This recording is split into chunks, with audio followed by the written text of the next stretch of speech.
जिस देश का संविधान राइट टू मूवमेंट को फंडामेंटल राइट बताता हो, मौलिक अधिकार है, मतलब कि हमें कहीं भी हमारा जाना, कहीं भी जाने का अधिकार हमारा मौलिक अधिकार है, फिर भी अब हमारे देश में आप जिधर भी जाएं आपको टोल देना होगा, जिधर जाएं आपको टोल देना होगा।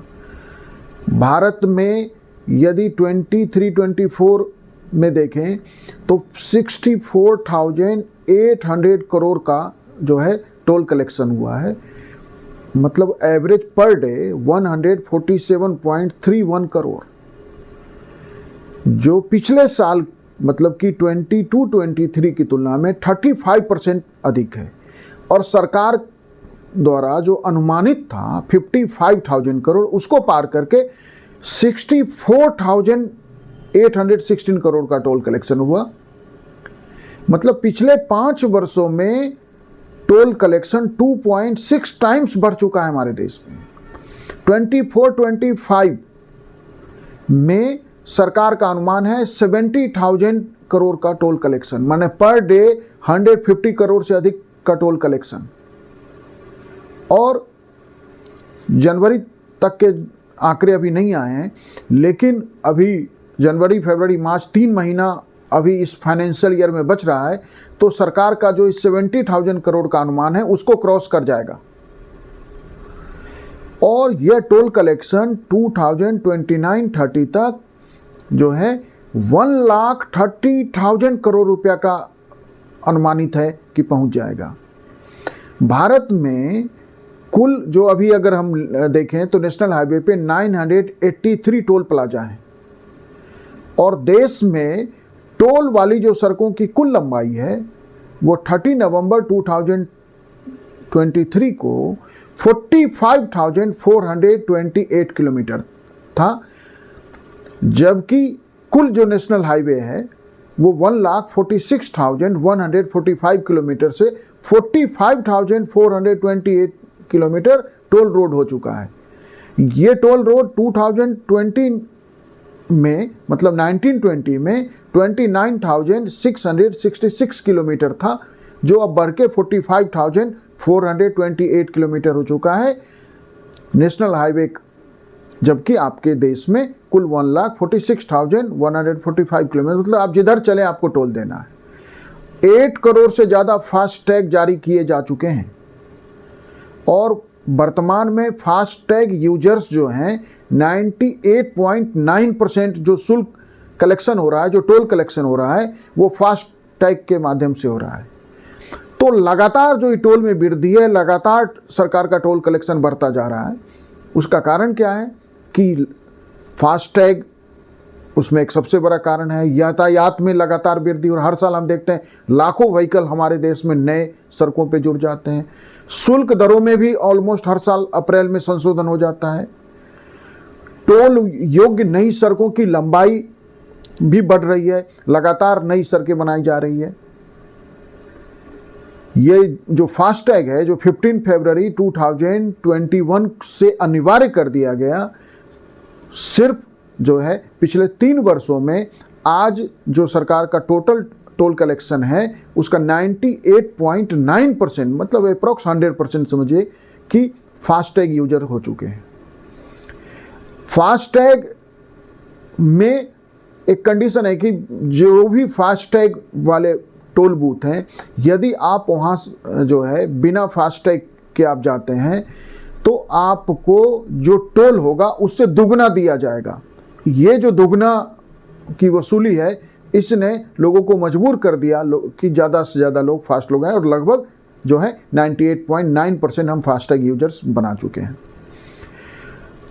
और टोल 2 तरह से, सरकार जो टोल की दरें हैं वो 2 प्रकार से हैं। हाईवे पे अलग टोल दर होता है, हाईवे और एक्सप्रेसवे का टोल दर अलग होता है। ऐसा क्यों है?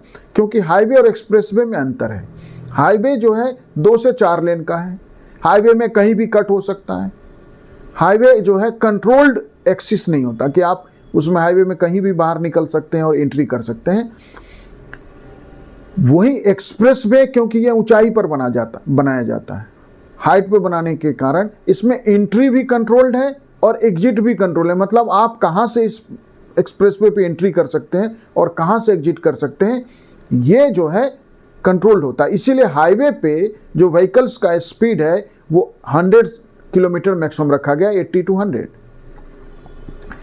वही एक्सप्रेसवे पे जो एवरेज अधिकतम स्पीड है वो 120 किलोमीटर रखा गया है। क्यों? क्योंकि एक्सप्रेसवे पे एंट्री भी कंट्रोल्ड है, एग्जिट भी कंट्रोल है। तो ऐसे में जो है वाहनों को तेज गति से वहाँ चलाया जा सकता है, और उस तेज गति से चलाने के लिए जो है एक्सप्रेसवे को ऊंचाई पे, हाइट पे बनाया जाता है ताकि कोई कहीं से एंट्री नहीं कर सके। इसीलिए आप देखिए कि जैसे लखनऊ गोरखपुर जो है हाईवे 270 किलोमीटर है और टोल है 425 रुपीज। वहीं आगरा लखनऊ एक एक्सप्रेसवे है 302 किलोमीटर का, टोल है 600 रुपीज। तो एक्सप्रेसवे का टोल जो है वो 2 रुपीज से लेके 3.5, मतलब 2 रुपये से लेके 3.5 रुपये, 2 रुपीज टू 3.5 रुपीज के बीच पर किलोमीटर आपको लगेगा। वही एक्सप्रेसवे पे नॉर्मली जो है 2 रुपीज से कम का टोल होता है। भारत में एक्सप्रेसवे की लंबाई 4000 किलोमीटर हो चुकी है और अभी जो है 10 से अधिक एक्सप्रेसवे में काम चल रहा है, जिसमें हम जानते हैं कि दुनिया का सबसे लंबा एक्सप्रेसवे हम बना रहे हैं मुंबई दिल्ली, जो 1300 किलोमीटर का होगा। इसके अलावा भी जैसे गंगा एक्सप्रेसवे है और भी मुंबई नागपुर एक्सप्रेसवे, कई एक्सप्रेसवे पे काम चला, 10 से अधिक एक्सप्रेसवे पे काम चल रहा है। तो ये जो टोल की वसूली है उस देश में जहां आप हर व्हीकल को खरीदने समय व्हीकल से जो है रजिस्ट्रेशन शुल्क सरकार लेती है, वो रजिस्ट्रेशन शुल्क इसी बात का है कि आप व्हीकल जो है पब्लिक रोड्स पे आप इस्तेमाल करेंगे, गवर्नमेंट के बनाए रोड्स पे इस्तेमाल करेंगे, इस बात के लिए ही रजिस्ट्रेशन टैक्स ले जाता है। जब रजिस्ट्रेशन टैक्स ऑलरेडी आदमी पे कर चुका है, फिर टोल क्यों है? इस संदर्भ में हमारे देश में कोई न चर्चा है, न कोई विशेष सवाल उठ रहा है, जबकि ये मामला सुप्रीम कोर्ट को विचार करना चाहिए कि जबकि व्यक्ति व्हीकल खरीदते समय जो है यदि 10 लाख रुपीज का एवरेज व्हीकल आप माने तो अप्रॉक्स जो है 1,50,000 to 1 लाख के बीच में वन टाइम पेमेंट जो है आप दे चुके होते हैं रजिस्ट्रेशन टैक्स। फिर उसके बाद किधर भी जाना है, अब जैसे कि हाईवे पे कहा जा रहा है कि 20 किलोमीटर तक यदि आप जर्नी करते हैं तो आपसे जो है कोई टोल नहीं लिया जाएगा, लेकिन 2 शहरों की दूरी तो 20 किलोमीटर में कवर नहीं होगा। तो इसका मतलब है कि अब देश में आप जिधर भी जाएंगे आपको टोल देना है। इस पे विचार होना चाहिए, न्यायपालिका को इस पे विचार करना चाहिए। और right to movement fundamental right है।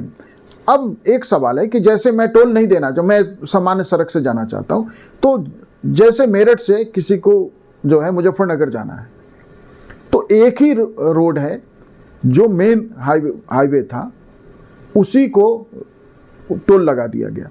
तो इसका मतलब है कि अब उस रोड पे जाने के लिए किसी जो है बिना टोल दिए आप जा नहीं सकते हैं। माने कई जगह आपको वैकल्पिक पहले ऑप्शन आपको लोगों को उपलब्ध कराना चाहिए कि भैया मैं टोल वाली सड़क से नहीं जाना चाहता, ठीक है मैं एवरेज स्पीड से जाऊंगा, मैं टोल अफोर्ड नहीं कर सकता, लेकिन कई रूट्स पे तो कोई दूसरा अल्टरनेटिव रोड ही अवेलेबल नहीं है, तो मतलब आप मजबूर हैं टोल देने के लिए। इस तरह से मजबूर करके टोल वसूली जो है, ये टोल नहीं, ये चौथ है। जैसे मराठा राजा चौथ वसूलते थे, क्या लोकतंत्र में सरकारें चौथ वसूलेंगी लोगों से? ये गंभीर सवाल है जिस पे विचार होना चाहिए। Thank you.